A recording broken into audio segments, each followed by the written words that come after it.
మాకు శిరోధార్యం. త్రికరణ శుద్ధిగా ఈ సిద్ధాంతాన్ని నమ్మిన కాంగ్రెస్ ప్రభుత్వం దానికి అనుగుణంగా సర్వతోముఖాభివృద్ధికి, అసమానతలు లేని సమసమాజ స్థాపనకు అడుగులు వేస్తుంది. కాంగ్రెస్ ప్రభుత్వం ఏర్పడిన అనతి కాలంలోనే ప్రజాపాలనకు అంకురార్పణ చేసింది. డిసెంబర్ 28, 2023 నుండి జనవరి 6, 2024 వరకు ప్రభుత్వ హామీలు అమలుకు రాష్ట్రంలోని అన్ని గ్రామాలలో, వార్డుల్లో సభలు ఏర్పాటు చేసి లబ్ధిదారుల నుండి 1,09,00,000 దరఖాస్తులు స్వీకరించబడ్డాయి. వాటన్నిటినీ కంప్యూటర్ ప్రోగ్రాం ద్వారా క్రోడీకరించాం. వచ్చిన దరఖాస్తులన్నింటినీ పరిశీలించి వివిధ పథకాలకు అర్హులైన వారందరినీ గుర్తించి వారికి పథకాలని అందజేస్తున్నాం. ఈ సంవత్సరం మార్చి 5వ తేదీ నుండి ప్రతి మండల కేంద్రంలో ప్రజాపాలన సేవా కేంద్రాలని ప్రారంభించాం. ఈ సేవా కేంద్రాల్లో రేషన్ కార్డులు, Aadhaar, gas cylinder, LPG ID, విద్యుత్ వినియోగ నంబర్ లాంటి వాటికి సవరింపులు చేసుకునే వెసులుబాటు కల్పించాం. దివంగత మాజీ ప్రధాని శ్రీ రాజీవ్ గాంధీ గారు చెప్పినట్లు ప్రభుత్వం పేదరిక నిర్మూలనకు, పథకాలకు ఖర్చు చేసే ప్రతి రూపాయిలో కేవలం 15 పైసలు మాత్రమే నిజమైన లబ్ధిదారునికి చేరుతుంది. ప్రభుత్వ పథకాలు, పాలనా ఫలితాలు అర్హులకు సరిగా అందనప్పుడు వారు నిరాశ నిస్పృహలకు లోనవుతారు. అలాంటి వారు తమ గళవెప్పి సమస్యలను ఎక్కడ చెప్పుకోవాలో, ఎలా పరిష్కరించాలో తెలియని దిక్కుతోచని తీర్చులో ఉంటారు.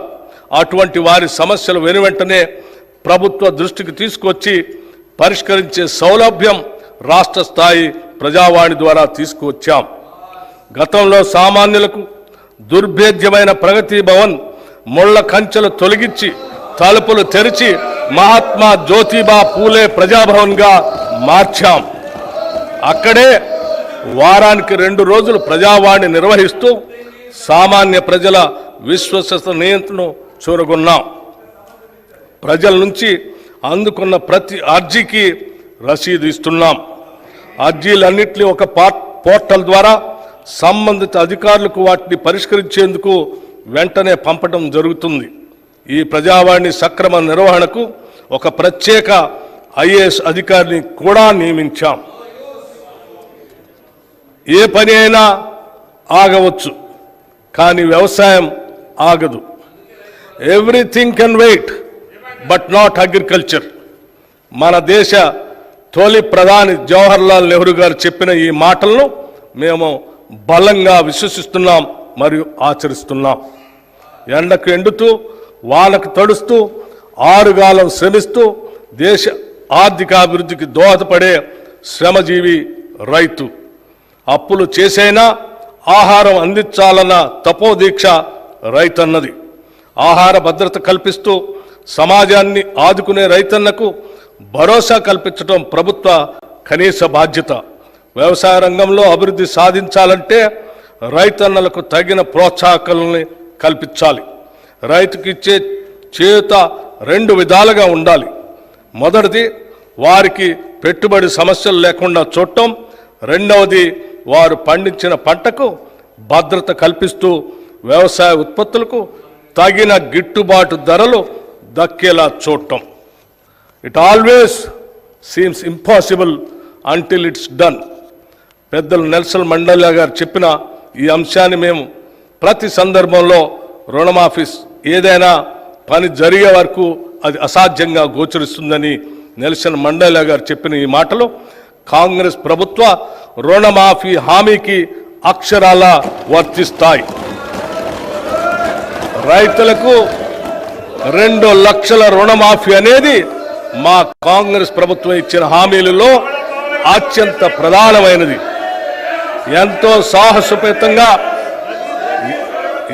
సాహసోపేతంగా మా నాయకులు శ్రీ రాహుల్ గాంధీ గారు వరంగల్ రైతు డిక్లరేషన్లో రైతులకు 2 లక్షల రూపాయల రుణమాఫీ చేస్తామని ప్రకటించారు. ఈ రుణమాఫీకి అవసరమైన నిధులు ఎలాగైనా సమీకరించాలనే సంకల్ప బలం మాకు మొదటి నుంచి ఉంది.